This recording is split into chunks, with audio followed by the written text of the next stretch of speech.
அடுத்த கட்டம் என்ன சார் நடவடிக்கை? அடுத்த கட்டம் என்ன நடவடிக்கை? அடுத்த கட்டம் தரப்புல அடுத்து என்ன பண்ண போறீங்க? ஐயா அவர்கள் சொல்லுவார், இனிமேதான் என்ன பண்ணலாங்கிறத சொல்லுவாரு. அதாவது கட்சியினுடைய விதிப்படி இப்போ அன்புமணி நடத்துகிற அந்த பொதுக்குழு செல்லுமா சார்? செல்லாதுங்க, நிச்சயம் செல்லாது. மே 28ஓட அவருடைய பதவி காலம் முடிந்து விட்டது.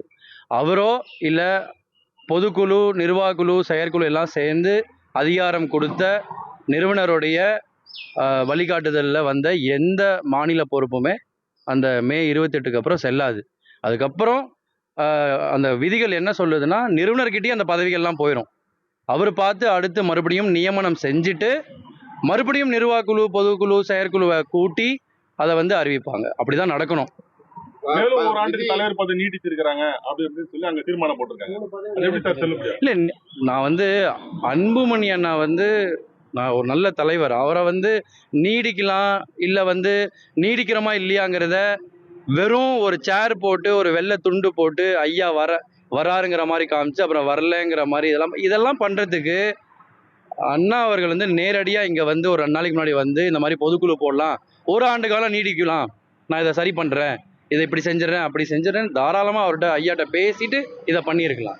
நேரடியா சந்திக்காததான் பிரச்சனைக்கான அடிப்படை காரணமா இருக்கு. அவர் சந்திக்காததான் இந்த பிரச்சனைக்கு காரணம். எல்லா பிரச்சனைக்கும் காரணம் அதுதான். இப்போ எனக்கு நான் ஏற்கனவே சொல்லியிருக்கேன், எனக்கும் என் தந்தைக்குமே மனஸ்தாபம் வந்தப்போ இதே டாக்டர் ஐயா அவர்கள் என்னை அழைத்து சொன்னது, உன்னுடைய அப்பா அம்மா தானே, உன்னை பெத்தவங்க தானே, நீ போய் ஒரு மன்னிப்பு கேட்டுரு, அவன் காலில் கூட விழுந்துரு, ஒரு அடி போட்டா கூட வாங்கிக்கோங்கன்னு எங்கிட்ட சொல்லிட்டு எங்க அப்பா அம்மா கிட்ட உங்க பிள்ளை தானே, ஊரே அவரை பத்தி பெருமையா பேசுது, நீங்க எதுவும் தப்பா எடுத்துக்காதீங்க, அவர் ஏதோ கோபத்துல பேசியிருந்தா நீங்க மன்னிச்சிருங்க, ஒரு அடி கூட போடுங்கன்னு சொல்றாரு. அப்போ அப்படி ஒரு ஒரு ஒரு குலதெய்வத்திட்ட போனா என்ன நமக்கு ஒரு தீர்வு கிடைக்குமோ, ஆதரவு கிடைக்குமோ, அந்த மாதிரி இருக்கு. அப்போ ஐயா கூட இன்னைக்கு ஐயாவால் அடையாளம் காணப்பட்டு பதவி சுகங்களை அனுபவித்த இந்த எக்ஸ் எம்எல்ஏங்க, எக்ஸ் எம்பிங்க இதெல்லாம் என்ன பண்ணிட்டு இருக்கீங்க? நீங்க என்ன பண்ணியிருக்கணும்? நீங்க எல்லாரும் சேர்ந்து சின்னையாவை சொல்லி நல்ல புத்தி சொல்லி கூட்டிட்டு ஐயா கிட்ட விட்டுட்டு இந்த கேட்டை சாத்திட்டு 2 பேரையும் 3 நாள் விட்டா இந்த பிரச்சனை தீர்ந்திருக்கும். அப்படி தீக்காம பதவி மேல என்ன ஆசை உங்களுக்கு? ஐயாவை விட உங்களுக்கு என்ன பதவி? ஐயா இடஒதுக்கீடுக்காக தன்னுடைய வாழ்க்கையே அர்ப்பணிச்சிருக்கார். அப்படிப்பட்ட ஐயா அவர்களுக்கு நீங்க கொடுக்குற மரியாதை இதுதானா? காட்டுல மேட்ல சுத்திட்டு இருந்த ஒவ்வொருத்தரையும் இன்னைக்கு பதவி கொடுத்து அழகு பார்த்திருக்காரு. எம்எல்ஏ ஆக்கியிருக்காரு, எம்பி ஆக்கியிருக்காரு, மந்திரி ஆக்கியிருக்காரு, பெட்ரோல் பங்க் கொடுத்திருக்காரு, மருத்துவ சீட்டு கொடுத்திருக்காரு, எவ்வளவு உதவி செஞ்சிருக்காரு, நம்மளுடைய பொருளாதாரத்தை வளர்த்திருக்காரு. அப்படிப்பட்ட ஒருத்தரை இன்னைக்கு இல்லாம இந்த பொதுக்குழு நடத்தி நீங்க பொதுமக்களை எப்படி சந்திப்பீங்க?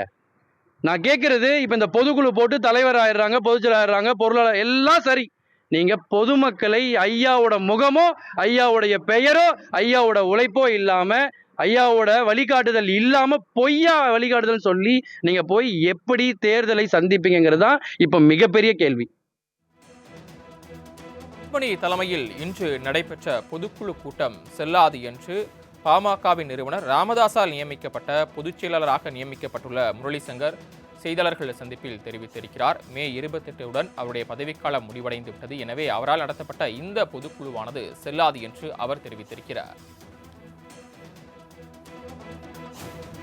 அன்புமணி தலைமையில் நடைபெறும் பாட்டாளி மக்கள் கட்சியின் பொதுக்குழு கூட்டம் செல்லாது என்று தெரிவித்திருக்கிறார்.